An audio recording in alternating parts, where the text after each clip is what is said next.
Altar Pastor.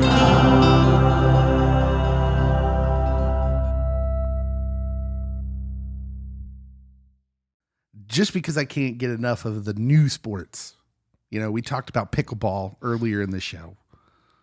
Yeah, the dangers of pickleball. Yeah, you know, that doctor we talked about, he'd probably, if he was here, he'd say, you know, that moving around is all well and good, and it keeps me, you know, a millionaire, probably. I'm rooting for you, Dr. Keeps putting Dines. food on my family's table, so I'm thankful for it, but maybe I should stop doing that. Actually, don't stop, he says. But maybe, just maybe, we had it right when we were growing up, and maybe our kids have it right now. Because I'm always telling my son, can you do something different besides play the video games? Can we do something different? And I honestly, when I tell him that, I can't even really back it up for any real reasons. You know, what our parents used to tell us, and sometimes we tell our kids now, it'll rot your brain. Well, that's a lie. Video games have never rotted one brain. So from my perspective, I'll say that I think that if you get kids to have a balance, because sedentary lifestyle is not great, but also I think if you play outside or play with toys in your room, it causes you to actually use your imagination. Yeah. Where instead of because I think video games, it causes you to focus in on the story or the narrative of the game or the object of it, that playing by yourself or outside or whatever, that causes your imagination to develop more. But you said balance, which I think Yes. is what you were going for anything, because basically you just don't want to spend all your time obsessing over one thing, because that's bad. Obsessing's bad. But there were things our parents used to say to us that now inherently aren't true. I can remember my dad, I think, saying something about video games once that was along the lines of, well, good luck with video games, you know, feeding your family, or good luck with, you know, going to college for that. You can't go to college for video games. That's something a lot of parents would say. And they were wrong. I know. There's colleges that offer esports. So I am furious because the college I went to for my undergrad did not have esports when I went there. And now they do. Yeah. And there's people out there. There's professional esports. I would have killed it on Smash Bros. Back on the GameCube. How many times did we proudly go into our parents, be like, I beat Zelda? Yeah. And they would be like, well, good luck letting that pay for it. You know, you're never going to make money doing that. Wrong! Wrong! People make money playing video games if they're really good at it. And I got a story about a guy who may be the Rocky. So every time we make up a sport, I'm sure there's a pickleball Rocky out there somewhere, you know, rehabbing his shoulder. But every time we make up a sport, there's always an underdog. Oh, yeah. And we have found our esports underdog. So I'm reading this article about this esports tournament, I guess. It's a big deal. It's like a world championship in video games, which the fact that even exists, 13-year-old me, mind blown. Oh, yeah. And my parents were so wrong. They were so wrong. So I'm reading this article, and the first paragraph in the article says that many popular esports players are being sponsored by big brands who assist them with travel equipment and other pro player gaming essentials. What? Yes. They have sponsors. They do.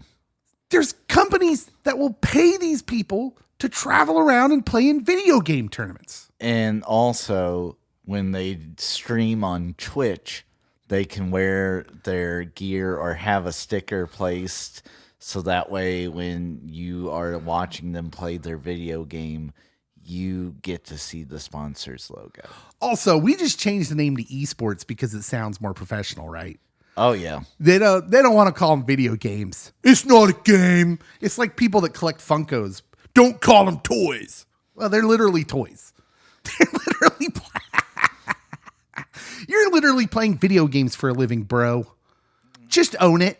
When I was growing up, I had a friend that was a huge nerd, and we were talking about comic books, and he's like, in this form, it's called a graphic novel.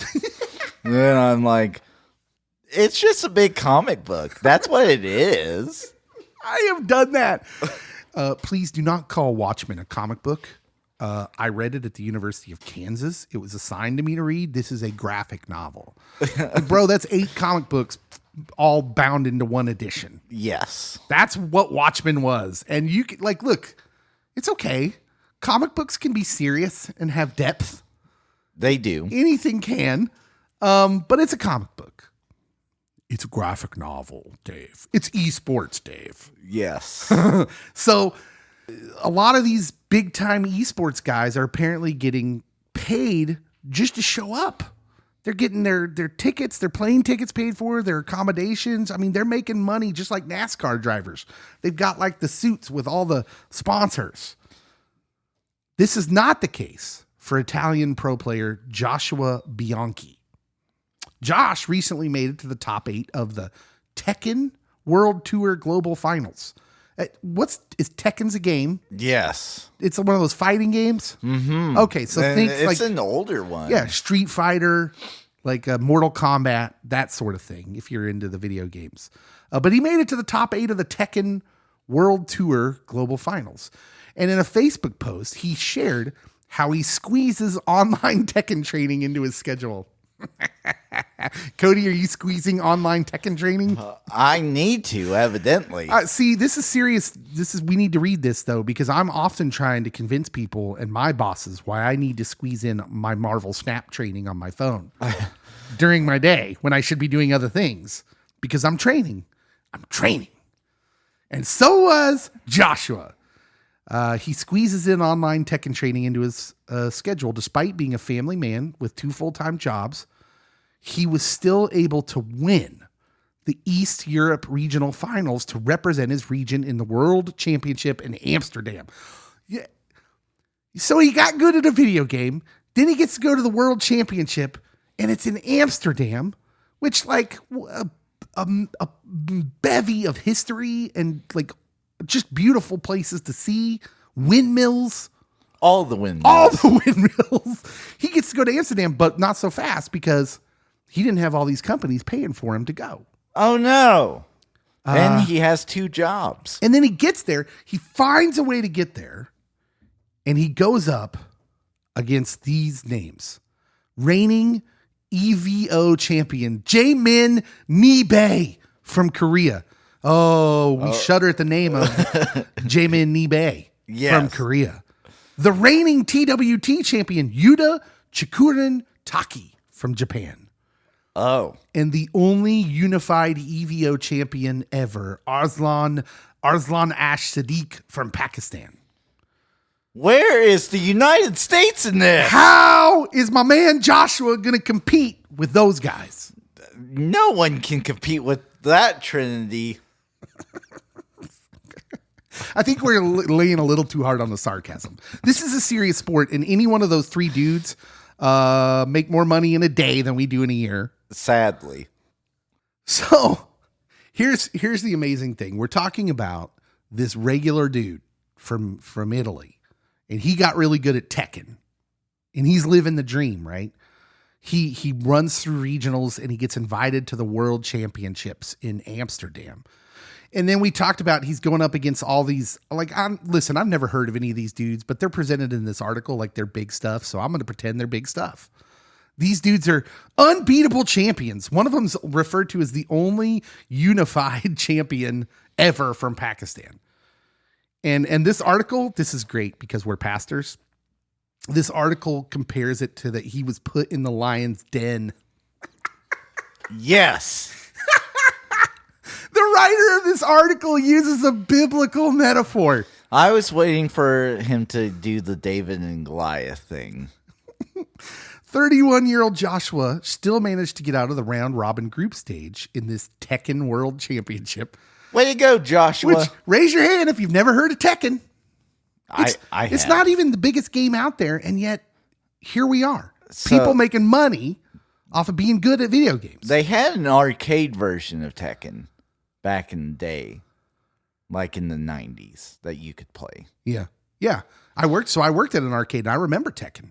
So that's the only reason I know Tekken is because of the arcade game. I didn't know that they actually made it on the consoles. So our man Joshua, even though he had to pay his own way there, he doesn't have all the fancy sponsors. He has to fit in training. Like it's not like for these other dudes, it's their job. This is what they do.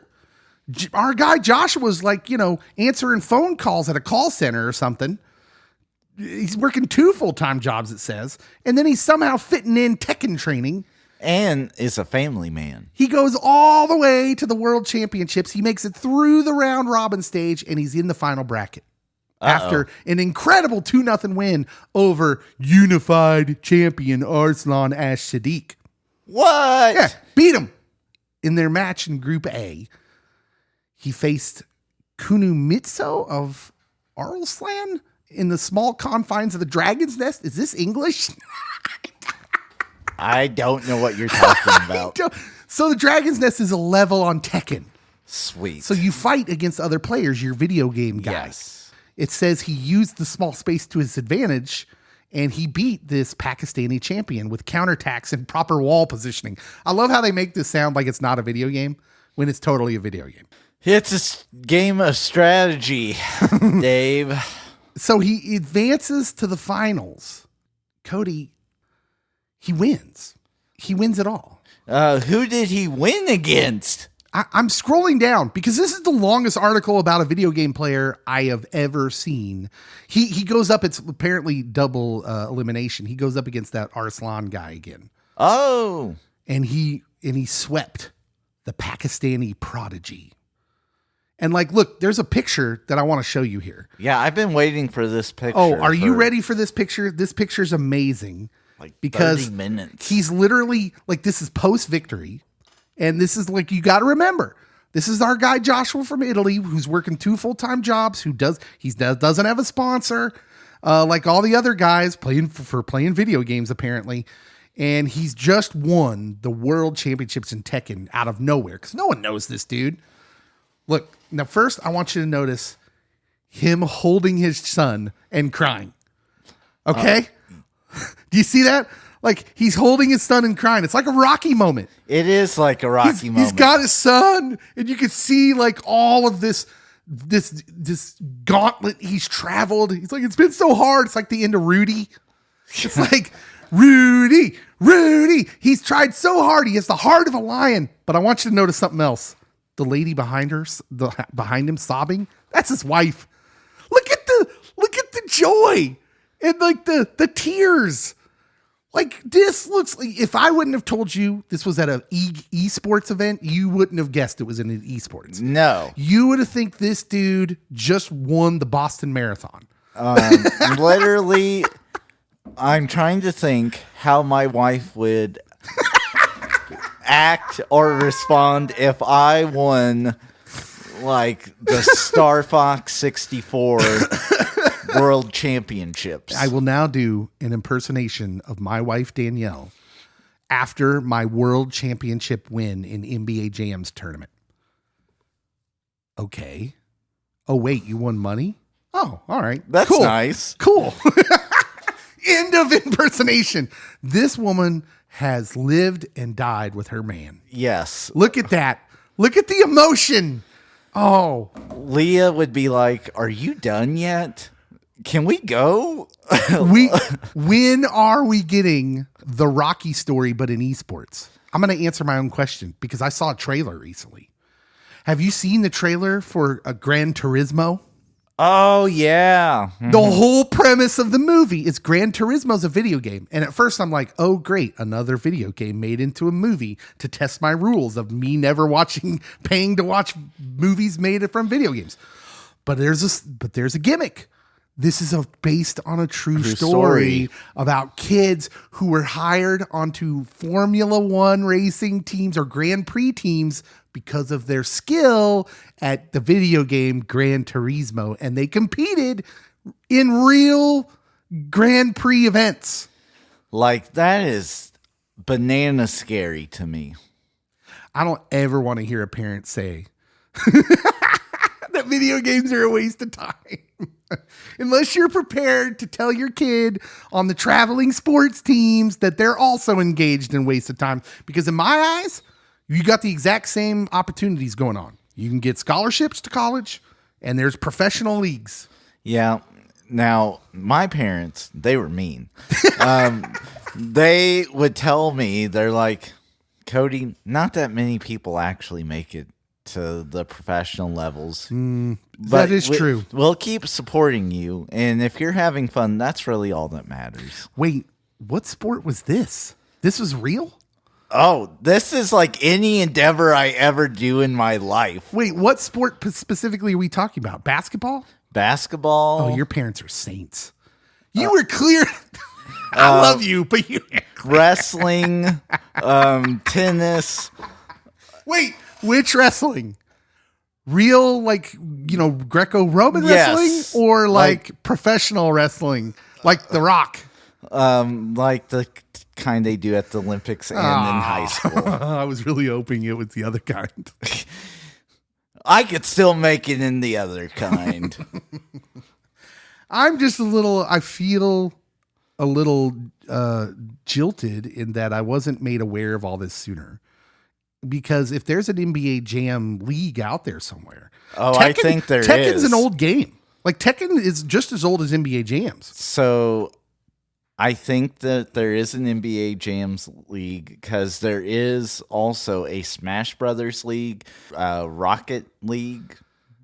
In all seriousness, God has given us all gifts, and He's given me gifts, none greater than the ability to just absolutely throttle you at NBA Jams. And by you, I mean everyone, all of y'all. Not just me. None of y'all are taking me in NBA Jams, and I need to go find the world championship so I can be the Rocky of NBA Jams.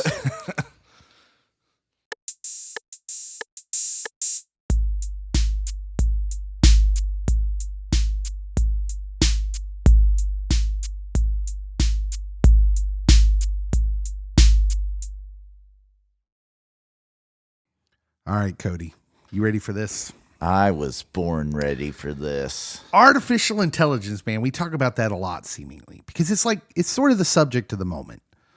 And now it seems to be coming rapid fire. You got the chat GPT thing. Yes. You got all the AI fueled picture stuff, which artists tell me that's not good, because it uses a whole bunch of old artist databases or something. Well, yeah, it would have to use all the imagery online. Yeah, so it's technically using other people's art without permission, essentially. Thieves. Yeah, I don't know how that works. I'm not smart enough to figure that out. Or is it secretly Robin Hood? No, I don't think so. It's not giving me any money. It's giving the creators money. I think it only qualifies as Robin Hood if it steals from Metallica and gives to the poor. That was a Napster joke. Ayo. Nobody gets that if they're under the age of 35. Anyways, there's this dude out there who's excited about artificial intelligence. His name is Artur Sykov. He's the founder of Seminium Space. You're making things up. It sounds fancy, doesn't it? He has recently shared that the speedy development of ChatGPT is accelerating his timeline for his project. His project called Live Forever, which will allow people to preserve the way they talk, move, and sound after they die. Has he not watched Westworld? In other words, you could soon, with the help of artificial intelligence, be chatting with your deceased loved ones via virtual reality. Cody, you in on this? Oh my goodness, this causes so much potential philosophical and mental health issues. Yeah, are you sure? This seems bad. Oh yeah. How does this dude not see that this is a bad idea? Literally, he just needs to watch even the new movie Megan that came out. Early on, it's really easy to tell, like, oh, even though we don't have this level of technology, we basically do this as parents, as educators, as culture, society, that we give our kids electronics and then they become attached to them. Yeah, we pass off some segments of our parenting over to these machines. And then when we try to reel it in, they have fits and get upset. And it's because, wait for it, they have grown attached to it. It's now basically a friend or a connectivity point, and you have allowed for that to happen.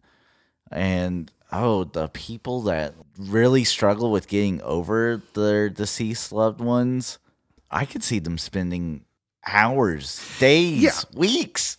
Yeah, well, that's a great point, and let's save it for the next segment. But I want to springboard off of that.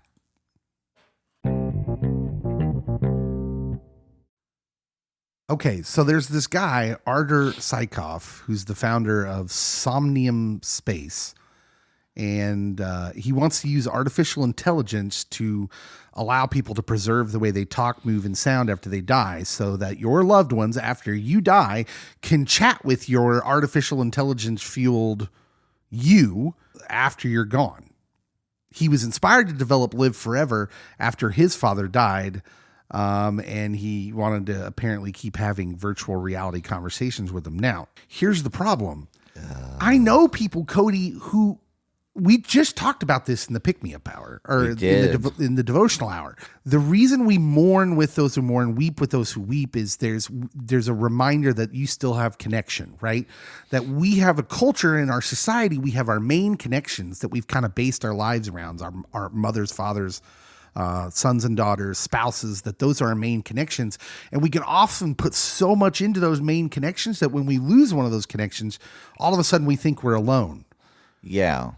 And we discussed how the Bible calls us to weep with those who weep, to remind each other, like, oh, no. We're never alone.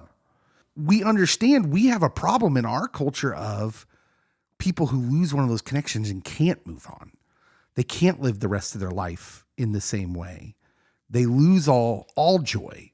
And I've seen people like that. And now you're going to give them this fake veneer of a loved one, of a connection.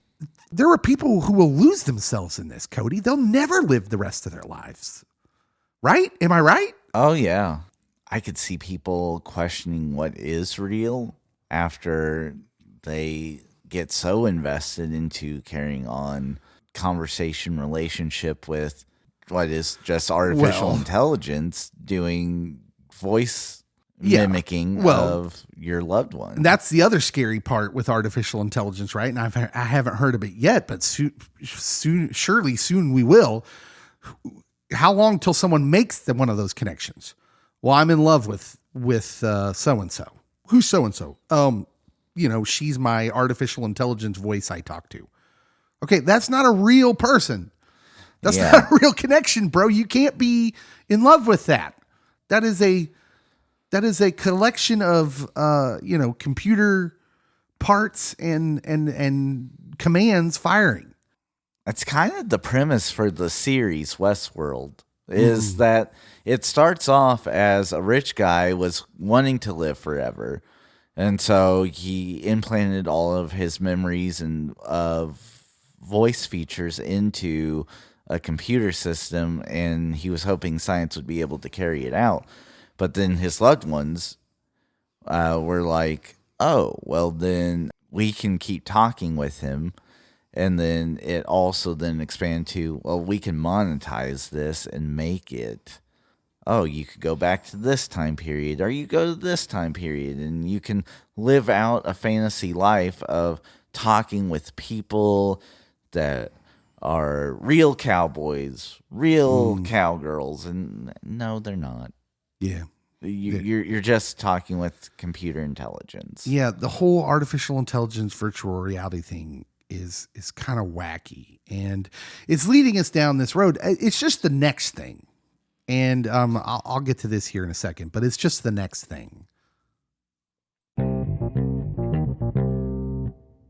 So on one hand, artificial intelligence really worries me, Cody, because of exactly what we've talked about. Because of all these, it seems like it's going to have this major power to kind of suck us in as humans. Oh, yeah. I mean, when we're left to our own creations, that literally we have people that struggle with leaving their homes because they have fallen in love with video gaming. It's their connection. It's their source of entertainment. It's what brings them joy. It's where they have their identity invested in. And so now that we are creating artificial intelligence that can mimic realistically loved ones that we did have a connection with, oh my goodness. Yeah. Like, it opens up a whole can of worms. I always thought about this when I would watch those old Star Trek The Next Generation TV shows, because when that show was on, Captain Picard and the Starship Enterprise, on the Starship Enterprise, they had something called the holodeck. Yes. That would come up in some of the stories. And basically what the holodeck was you could program the computer to take you anywhere, anytime, any kind of story that you programmed into it, and you could live in the story, right? You would become a character in the story. And they used it as like diversions. And every time I watched that, I had this uneasy feeling like, why wouldn't they become addicted to this? Why wouldn't they become addicted to be living in the holodeck instead of living in the real world? Like, it just makes all the sense in the world to me. And so when we talk about AI, artificial intelligence, and what this guy that started this conversation, programming your loved ones into this so that when they die, you can keep talking to them through artificial intelligence, and people getting lost in this, we think it's good because it's like, oh, this is some cool new technology and it'll be harmless. And I'm like, no, it's not. It's alcohol. It's drugs. It's money. It's the same as everything else. It's the thing we think's going to make us happy and fulfilled that's not going to do it. Why do we keep falling for this, Cody? Like, I can see, and I mean, it's a stretch. Maybe a therapeutic application of, if you could then get that loved one to say, move on, honey. You got to go live your best life. Right. Quit visiting me. You'd have to manipulate it. Oh, yeah. And because it would be a drug. Yeah. But then it would also limit you going to it, which then would be counterproductive. Or it would be completely disrupting what your loved one would actually talk about. And so then you're like having distrust and anger towards your loved one, and even though it's misplaced. Because your therapist programmed the artificial intelligence to say that. And be like, that's not what my Howard would say. My Howard wouldn't say that. This thing, I am upset. How dare you, Howard? Yeah, I can see issues with that. I don't know why I picked out the name Howard. Yeah. I just went with it. It sounded like something that would never. Howard sounds like a guy who would never tell you to move on.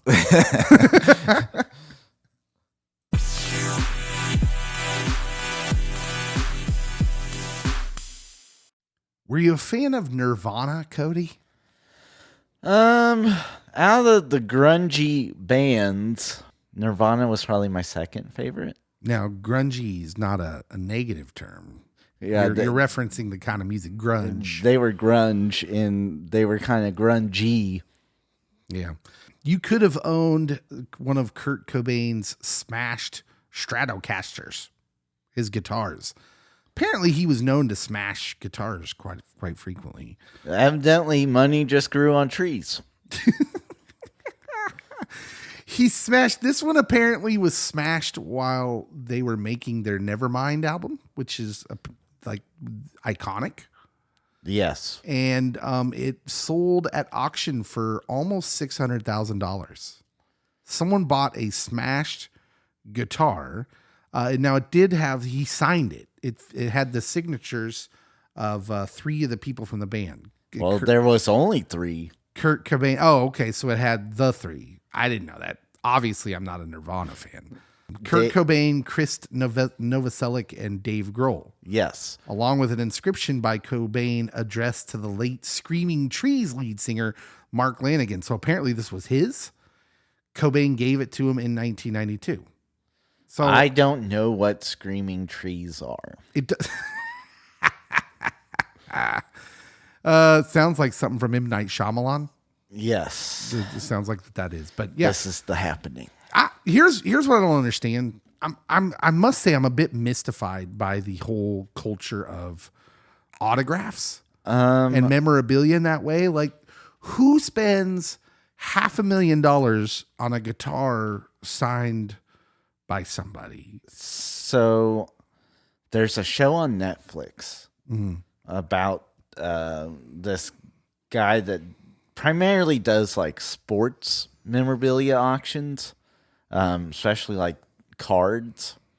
But they also do other pop culture auctions. But the first episode, they put together a Jackie Robinson auction, and there's a bunch of Jackie Robinson artifacts, and one of them's a baseball bat that he used in an all-star game that he had signed, and I think it went for like $600,000. Yeah. But then there was a jersey, not like the first jersey he wore when he broke into the majors, but it was later on in the season. It had dirt on it. It had his signature on it. And the person that owned it, because the auction company didn't own it, they were trying to sell it. The person that owned it's like, the minimum that I'll actually sell it for. So he put a hold on it, $10 million. It got up to like 8.3, and it didn't budge from that. And so the guy didn't get to sell it, and the person that put forth the 8.3 didn't get it, so they got their money back, and the guy got his jersey back, and it was just a waste of time. Yeah. So here's what I'm a little fuzzy on is the value of stuff. And this goes for stuff like art too, I suppose.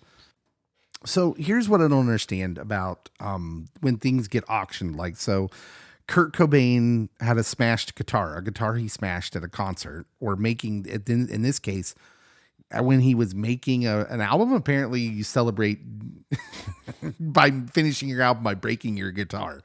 And recently, and then he signed it and gave it as a gift to someone. Well, apparently that person no longer owns it. It's changed hands. And now it is up for auction, and it sold for almost $600,000. So here's my question, because what I don't quite understand is the value, right? So let's change it around, because I don't really care about Kurt Cobain. So that's a major factor, is just because there's a limited amount of time that he's smashing guitars. It's a career that fizzles out in 5 years. Yeah. So I understand that rarity is something that drives the value, but let me put it from this way. Let's talk about Michael Jordan, because we both loved Michael Jordan growing up. I'm assuming that you would value a basketball signed by the Michael Jordan. I would. Okay. So let's say you're super rich and you buy a Michael Jordan signed basketball for $500,000. Let's say it's the basketball that he hit the game-winning shot in Utah with in Game 5. Oh, that one should be or like Game 5 6. million. Yeah. Okay. Whatever. It should be worth more. Yeah. Dave? How dare you? Stay with me here. Stay with me. So you buy this at auction, this priceless basketball, but it's a basketball with his signature on it. So here's my problem. For you valued it at $500,000. Then you die. I did. And now it's just a basketball in an attic that doesn't bounce anymore because it's old. Doesn't hold air probably, but it's got Michael Jordan's signature on it. My point is like, why is this? Does this have value, or are we just fooling ourselves? Because I would say no, there's not actually any real value in it at all. Well, there's only the value that someone puts into it. Right. Which is my problem with the whole quote unquote market, right? So if we were to switch it to Funkos. Yes.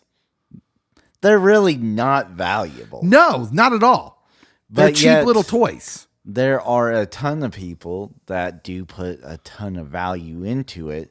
And there's some that sell for thousands of dollars. Yeah. And it's like, I guess that's what I'm saying. I can go to Walmart and buy a new one for $8. Are we dumb?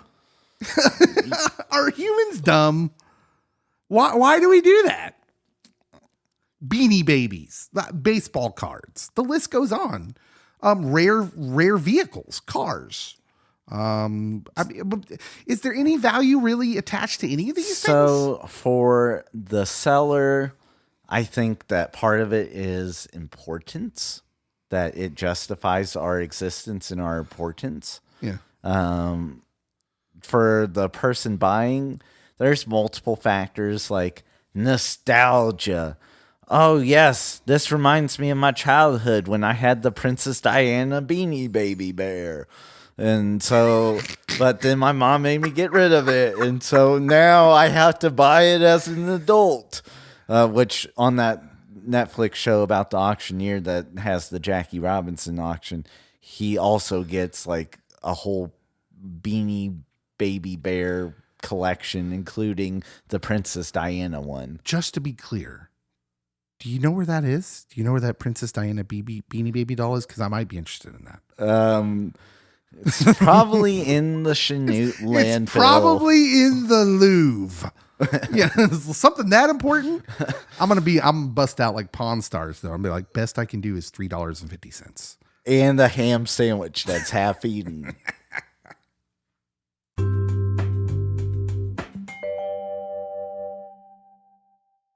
Hey everybody, Dave here. Thank you so much for listening to this podcast, which is sort of our odds and ends left over from our radio show.